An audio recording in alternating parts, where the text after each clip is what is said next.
Howdy everyone, and welcome back to Royville Reads. And so I've continued with my DS9 reading, my Star Trek Deep Space Nine reading.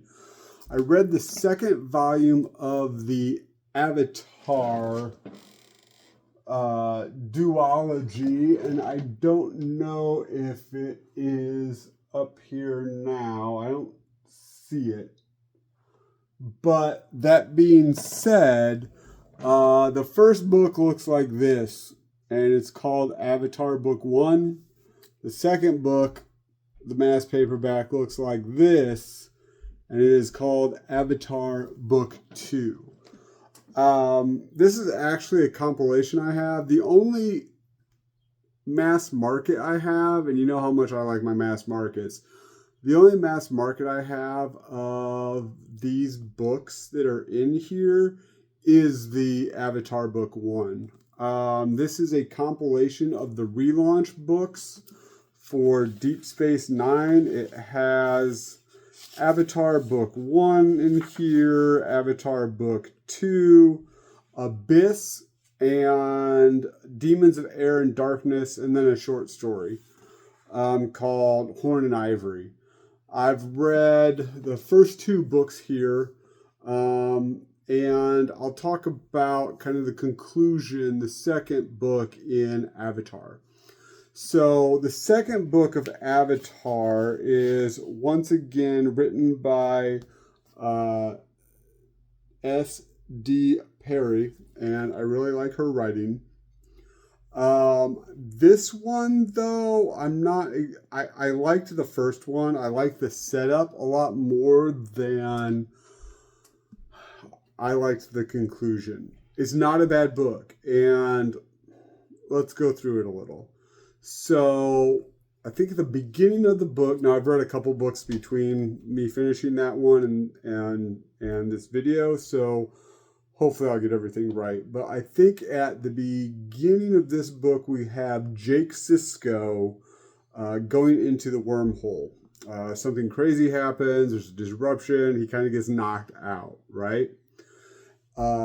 They have and refer to my first video on Avatar Book 1, just so you know what's happening in this one.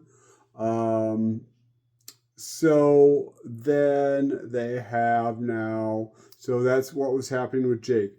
Honestly, you really don't see Jake the rest of the book. So whatever's happening to Jake is probably in a follow-up book. There is a follow-up book called Favored Son, or Rising Sun, S-O-N. Jake is prominent on the cover. That's probably where the rest of his story resides. So with the Odo and the Jem'Hadar, so the Jem'Hadar, as in the previous book, said, hey, you can do with me as you will. I'm just following the founders, right? So he, at the beginning of this book, is kind of captured. He's on house arrest, and they're trying to figure out if what he's saying is actually true.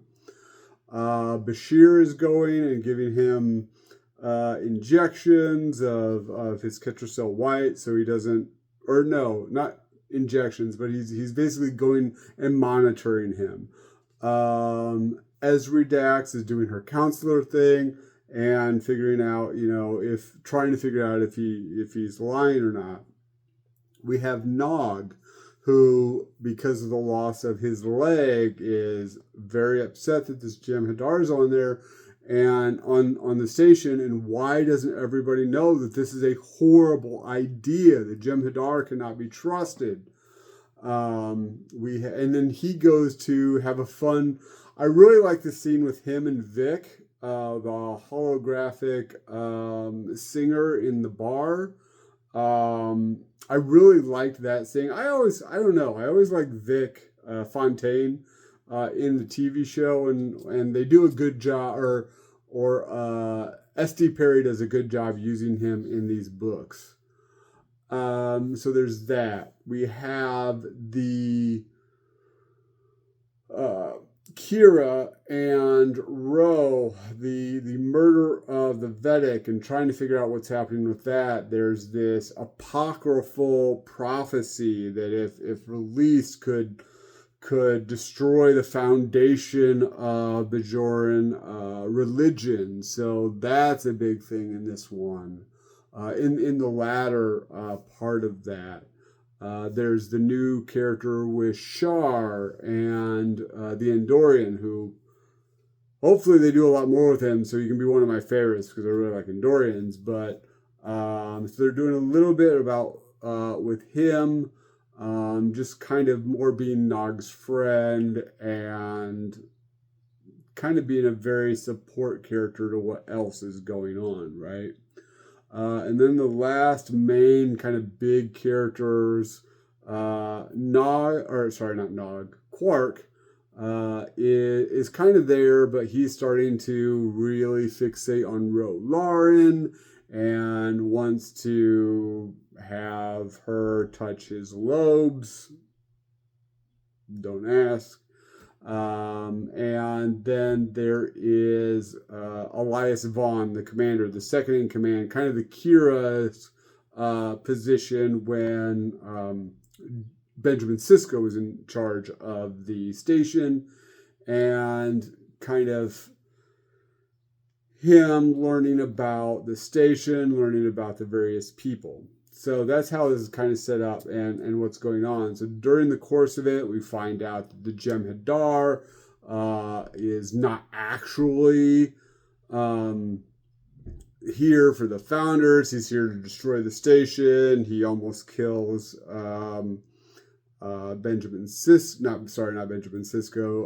Bashir, and he's on the run.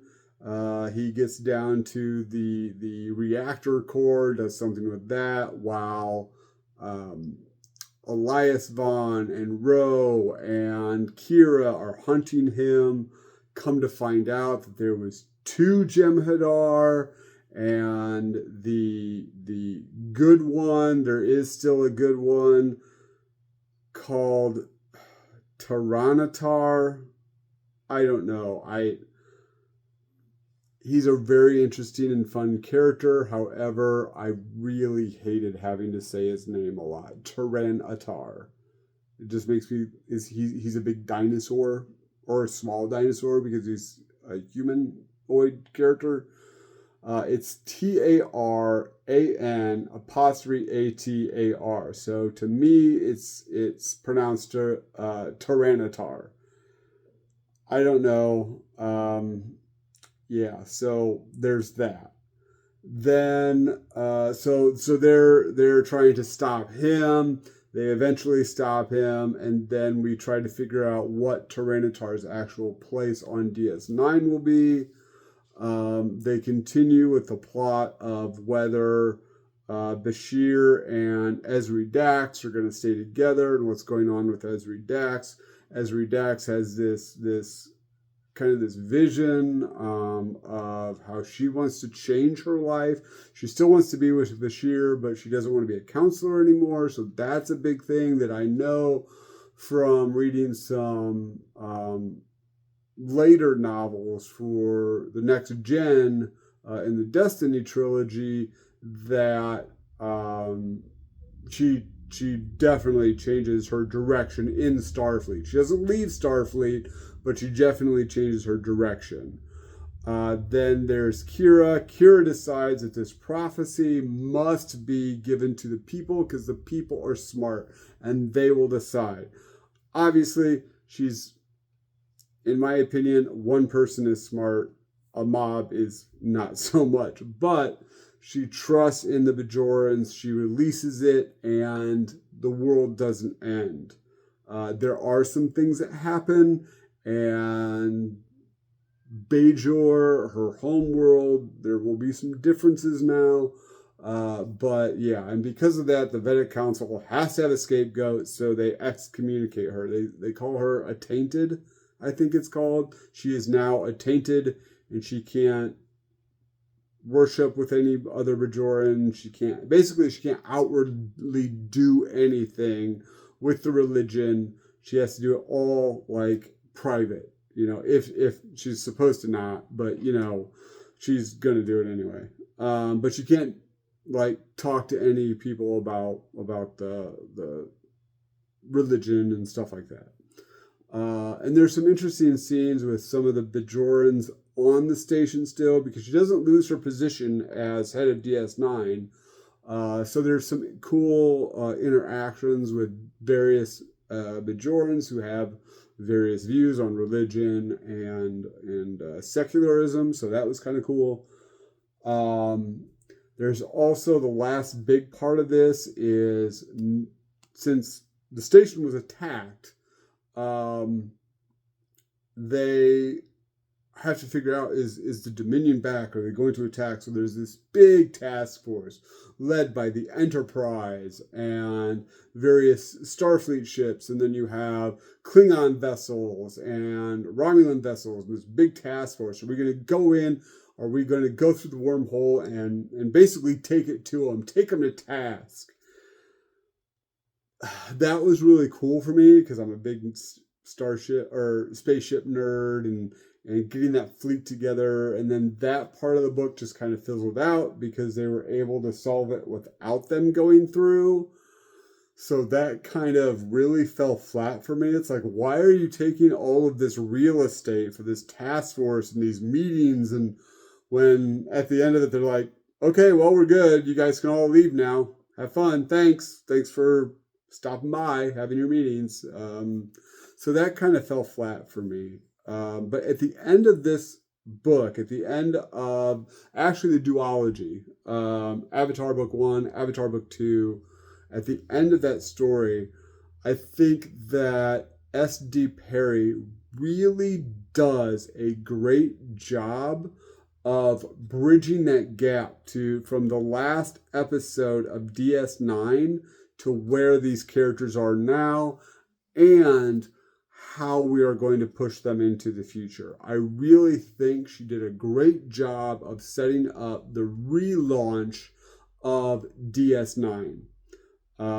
So that being said, I do really recommend, if you're if you like Star Trek, if you like Deep Space Nine, and like I did, that the show's over. Now, granted, it lasted for 7 seasons, so it got its due. But if you miss those characters, I think that this is a very fun continuation of their storyline. And at the end of it, I was hoping there would be more. Obviously, I know there's more, but I was hoping there was going to be more because everybody was set up in a fun way, and I wanted to know what was going to happen next. So that's my review or ending review of the duology of the Avatar Book 1 and Book 2. Thank you, everybody, for listening. If you are still here, and as always, keep reading. Thanks, everybody.